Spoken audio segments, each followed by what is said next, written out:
Hello दोस्तों, स्वागत है आप सभी का हमारे यूट्यूब चैनल में। आज हम लेकर आए हैं बीए फर्स्ट सेमेस्टर हिंदी साहित्य फर्स्ट पेपर का चौथा पार्ट। ये हमारा चौथा पार्ट है। इससे पहले हम लगभग 3 पार्ट अपलोड कर चुके हैं। अगर आपने उसको ना देखा हो तो प्लीज़ प्लेलिस्ट में जाकर देख लीजिए। आज का हमारा टॉपिक है आदिकाल, जिसे हम वीर गाथा काल भी कहते हैं। उसके विषय में हम चर्चा करेंगे। इसमें कुछ महत्वपूर्ण प्रश्न हैं जो अक्सर हमारे एग्जाम में पूछे जाते हैं। उसको हम देखते हैं और उसके उत्तर को किस प्रकार से हमने लिखा है उसके विषय में भी हम देखते हैं। हम जानते हैं कि आदिकाल का जो समय है ये 1184 से 1350 ईस्वी तक को माना गया है। आदिकाल को विभिन्न नाम दिए गए, जैसे एक हमने नाम लिखा है यहाँ पर वीर गाथा काल, और भी अनेक नाम इसके दिए गए हैं। अभी उसके विषय में हम देखेंगे। पहले हम महत्वपूर्ण प्रश्नों को देख लेते हैं जो हमने इसमें लिखा है। तो महत्वपूर्ण प्रश्न ये है कि जैसे आदिकालीन साहित्य का विभाजन कीजिए। दूसरा प्रश्न है सिद्ध साहित्य के प्रभाव एवं महत्व का वर्णन कीजिए। तीसरा है नाथ साहित्य पर एक संक्षिप्त निबंध लिखिए। चौथा है जैन साहित्य पर एक संक्षिप्त निबंध लिखिए। पांचवा है जैन साहित्य की मुख्य विशेषताएं लिखिए। और छठवां है आदिकालीन काव्य की विशेषताएं लिखिए। इसमें विशेष तौर से हमें केवल आदिकाल के विषय में पढ़ना है, उसके विशेषताओं के विषय में पढ़ना है, और आदिकालीन जो साहित्य हैं उसे कितने भागों में विभाजित किया गया है, उनकी क्या विशेषता है, कौन कौन से कवि हैं, इन सब के विषय में मुझे पढ़ना है। और इससे एक प्रश्न एग्जाम में ज़रूर पूछा जाता है। तो इस वीडियो को पूरा कंसंट्रेट होकर देखना, क्योंकि इसमें जो भी उत्तर हमने सिलेक्ट किए हैं वो अपने खुद के बनाए नोट्स इसमें शामिल किए हैं। अब देखिए, हम पढ़ते हैं आदिकालीन साहित्य का विभाजन।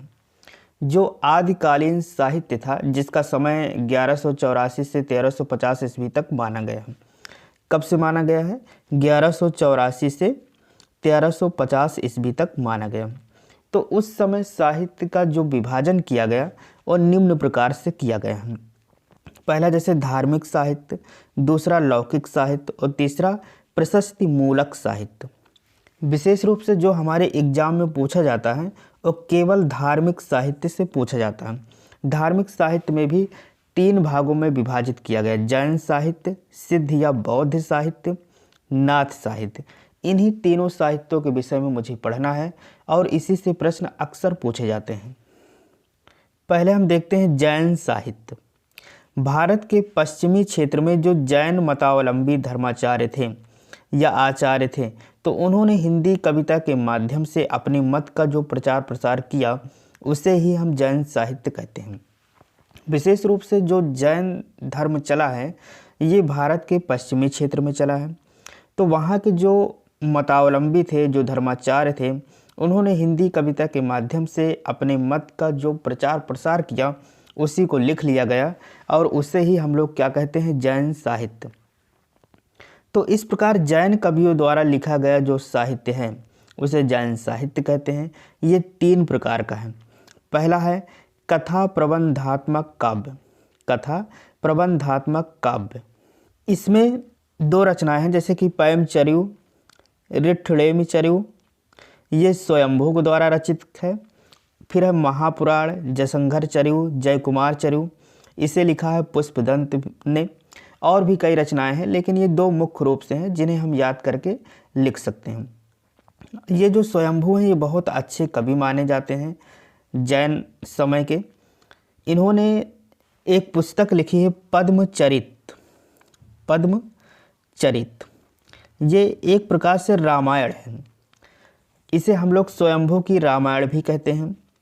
इसमें 12,000 पद हैं। कितने पद हैं? 12,000 पद हैं। जैन धर्म में राजा राम के लिए पद्म शब्द का प्रयोग किया गया। अपने यहाँ राम कहा जाता था, जैन धर्म में राम को पद्म शब्द से संबोधित किया जाता था, पद्म। इसीलिए हम लोग जो स्वयंभू की रामायण है, इनकी जो रामायण है इसे पद्मचरित कहते हैं। क्या कहते हैं? पद्मचरित। इसकी रचना 6 वर्ष 3 मास 11 दिन में हुई थी। ये जो पद्मचरित की रचना हुई थी 6 वर्ष 3 मास 11 दिन में हुई थी। मूल रूप से ये जो रामायण है इनका पद्मचरित, इसमें 92 सर्ग थे। कितने थे? 92 सर्ग थे। बाद में इसी स्वयंभू के पुत्र त्रिभुवन इन्होंने अपनी तरफ से 16 सर्ग और जोड़ दिए, उसमें कुछ तोड़ मरोड़ करके 16 सर्ग और जोड़ दिए। तो इस प्रकार 92 + 16 बराबर 108 हो गए।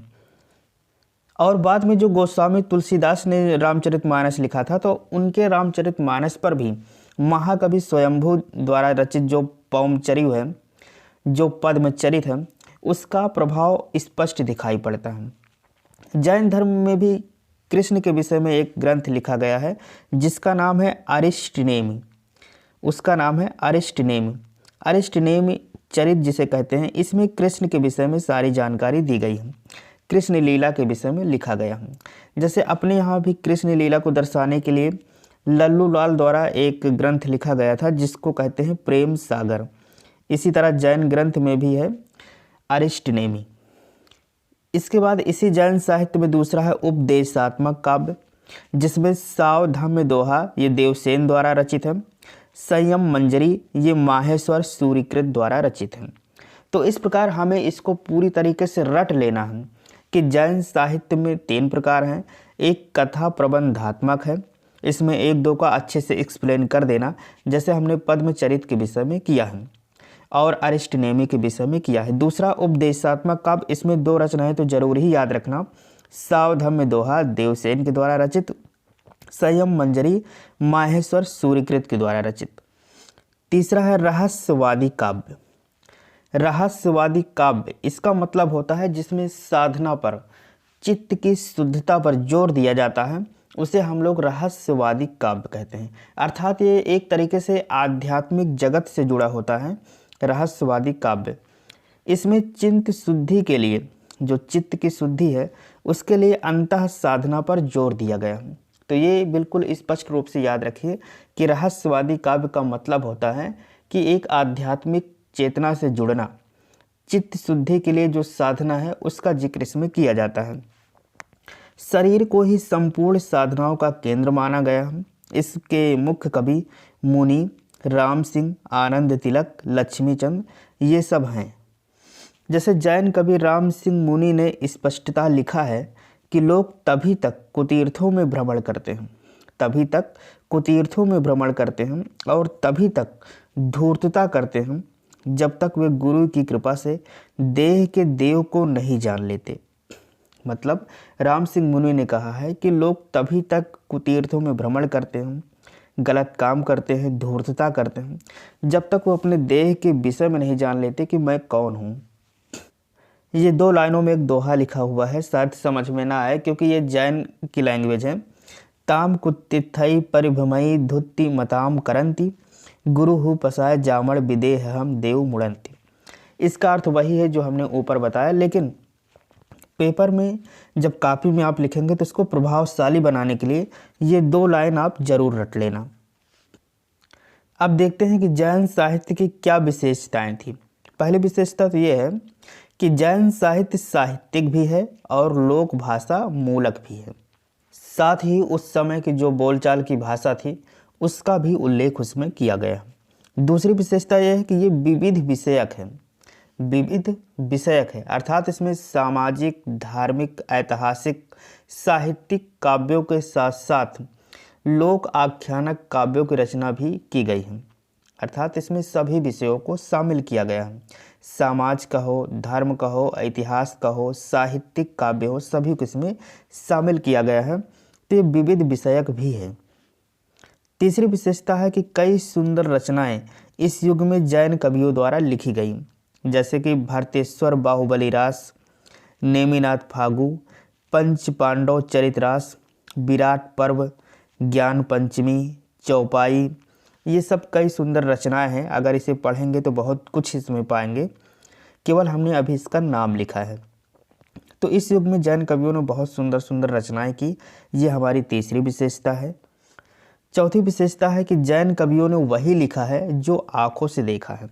ये सबसे अच्छी विशेषता है कि जैन कवियों ने कुछ भ्रामक नहीं लिखा, कुछ रूढ़वादी परंपरा को अपना कर नहीं लिखा। इसने वही लिखा है जो अपनी आंखों से प्रत्यक्ष रूप से देखा है। पांचवी विशेषता ये है कि जैन साहित्य में आपको शांत या निर्वेद रस ज़्यादा देखने को मिलेगा, क्योंकि जैन कवियों ने शांत रस को रसराज कहा है, रसों का राजा। हिंदी में जो 9 रस हैं उसमें शांत रस को इन्होंने क्या कहा है, रसराज। छठवीं विशेषता इसकी ये है कि इसकी मूल संवेदना वसुधैव कुटुंबकम की है। इसकी मूल संवेदना वसुधैव कुटुंबकम की है।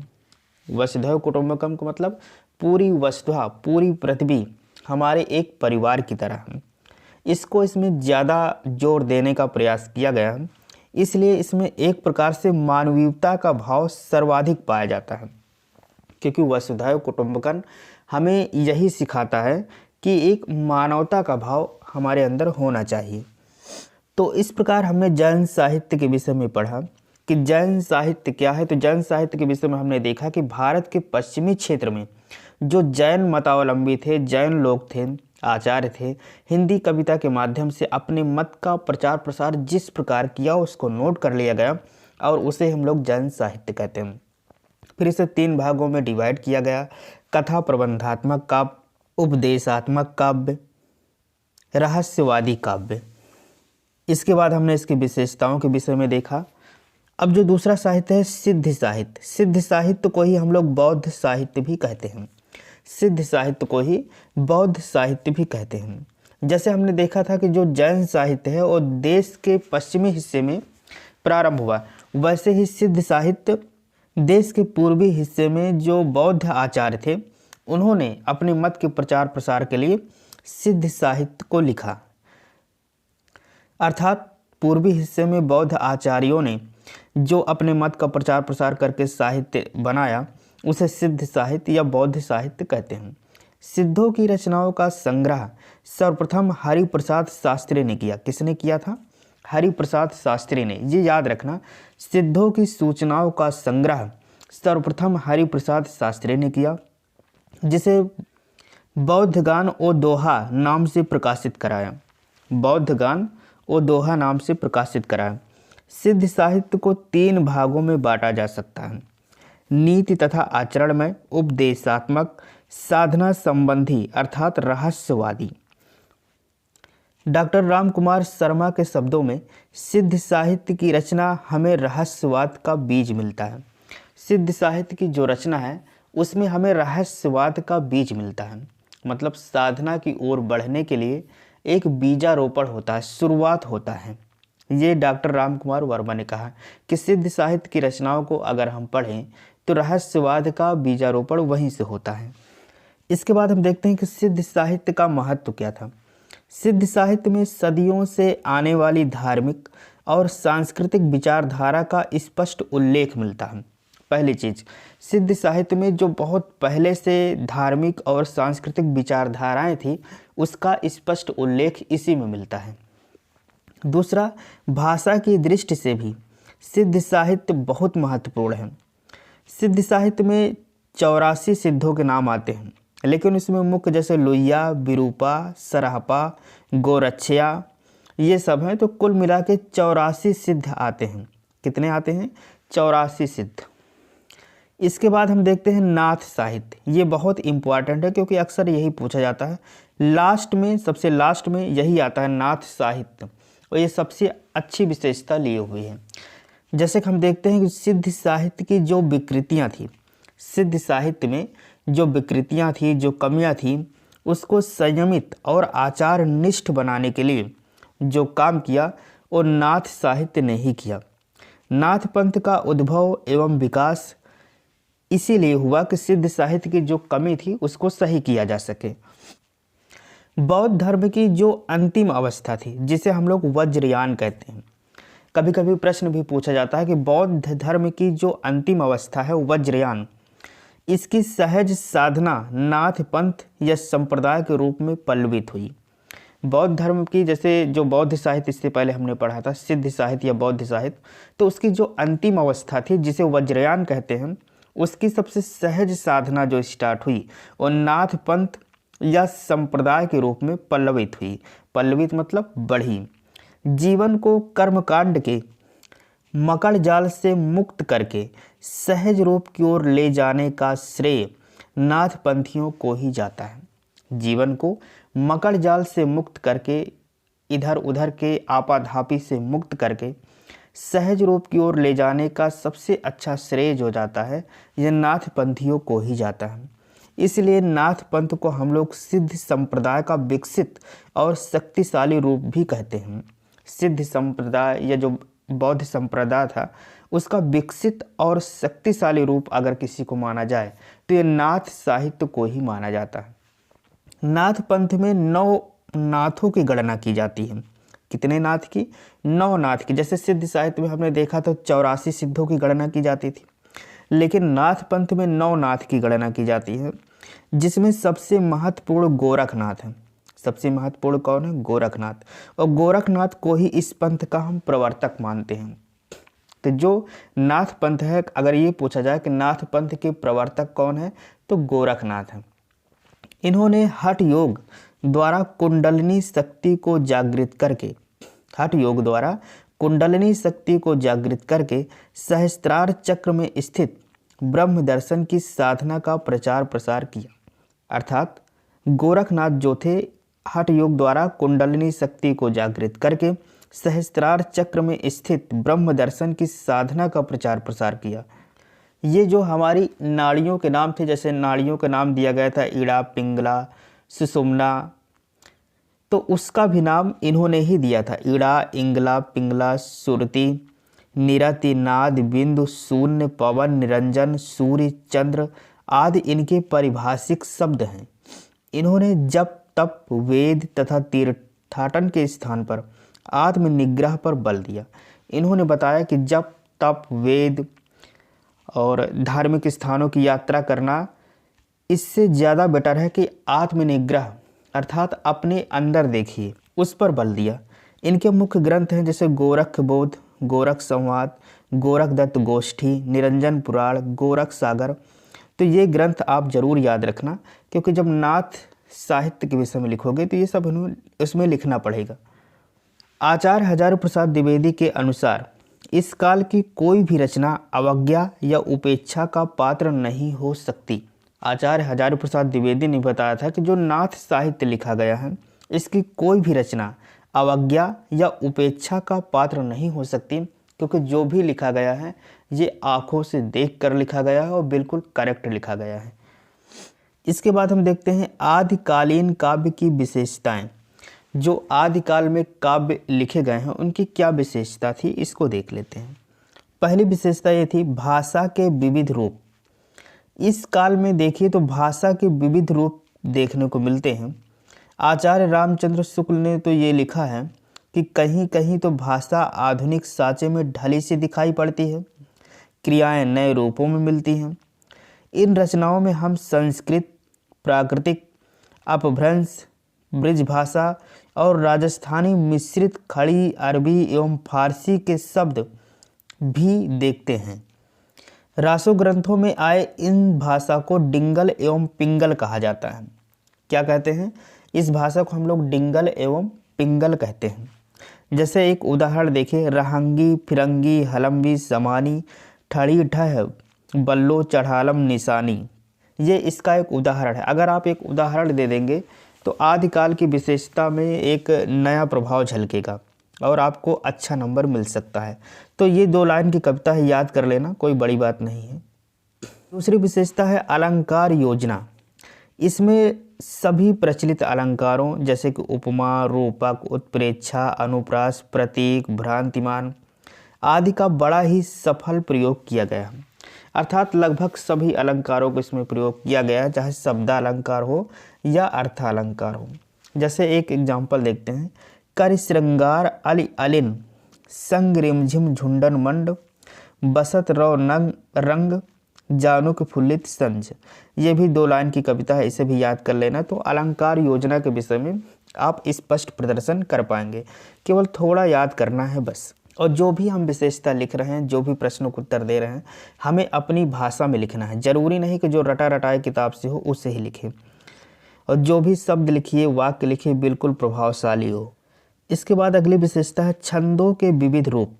छंदों का जितना अधिक प्रयोग हमें आदिकालीन हिंदी काव्य में मिलता है, उतना इसके पूर्ववर्ती काव्य में कहीं नहीं हुआ। दोहा इस काल के काल का प्रमुख छंद है और दोहे के अतिरिक्त सोरठा, चौपाई, सवैया, कुंडलिया, आल्हा, हरगीत का आदि अनेक छंदों का प्रयोग इसमें हुआ है। पंडित हजारी प्रसाद द्विवेदी तो कहते हैं कि रासों के छंद जब बदलते हैं तो श्रोता के चित्त में प्रसंग अनुकूल नवीन कंपन उत्पन्न करते हैं। इतना इसमें छंदों का प्रयोग हुआ है। तो इस प्रकार आज के टॉपिक में हमने देखा कि आदिकाल में कौन कौन सी रचनाएं थीं, उसे कितने भागों में डिवाइड किया गया। तो हम देखते हैं कि धार्मिक, लौकिक कई रूपों में विभाजित किया गया, लेकिन सबसे ज़्यादा जो पूछा जाता है धार्मिक साहित्य। और धार्मिक साहित्य में भी 3 साहित्य हमने पढ़ा, जैन साहित्य, सिद्ध साहित्य और नाथ साहित्य। इसी 3 साहित्यों के विषय में पूछा जाता है और इसकी विशेषता पूछी जाती है। बस इतना मैटर हमको तैयार करना है। बाकी किताबों में देखेंगे तो बहुत बड़े बड़े चैप्टर लिखे हुए हैं, लेकिन अगर शॉर्ट रूप में इतना तैयार कर लेते हैं और अपनी भाषा में लिख देते हैं तो हम अच्छे नंबर प्राप्त कर सकते हैं। और हम यहाँ पर आपको बताना चाहते हैं कि जो आदिकाल है उसके कई नाम कई कवियों ने, सभी ने अपने अपने अनुसार उसको नामकरण किया, क्योंकि किसी भी काल का जो नामकरण होता है उसमें कई तथ्य को लेकर किया जाता है कि समय का प्रभाव या कुछ कवियों के प्रभाव, जैसे हमने इसके दूसरे टॉपिक में एक्सप्लेन किया है कि किस हिसाब से नामकरण हुआ है। तो जो आदिकाल है उसका नामकरण अलग अलग कवियों ने अपने अपने रूप में दिया। तो हम उसको देख लेते हैं कि किसने क्या नाम दिया। जैसे वीरगाथा काल आचार्य रामचंद्र शुक्ल ने कहा था। आदिकाल को वीरगाथा काल किसने कहा? आचार्य रामचंद्र शुक्ल ने। आदिकाल को आदिकाल किसने कहा? हजारी प्रसाद द्विवेदी ने कहा था। फिर चारण काल जॉर्ज ग्रियर्सन या डॉक्टर रामकुमार वर्मा ने कहा था। बीज वपन काल इसे महावीर प्रसाद द्विवेदी ने कहा था। सिद्ध सामंत युग राहुल सांकृत्यायन ने कहा था। आरंभिक काल मिश्र बंधुओं ने कहा था। प्रारंभिक काल डॉक्टर गणपत चंद्र गुप्त ने कहा था और वीर काल विश्वनाथ प्रताप मिश्र ने कहा था। तो इस प्रकार विभिन्न कवियों ने अलग अलग नाम इसके दिए हैं आदिकाल के। तो आज के टॉपिक में बस इतना ही। मिलेंगे नेक्स्ट वीडियो में, तब तक के लिए जय हिंद, नमस्कार।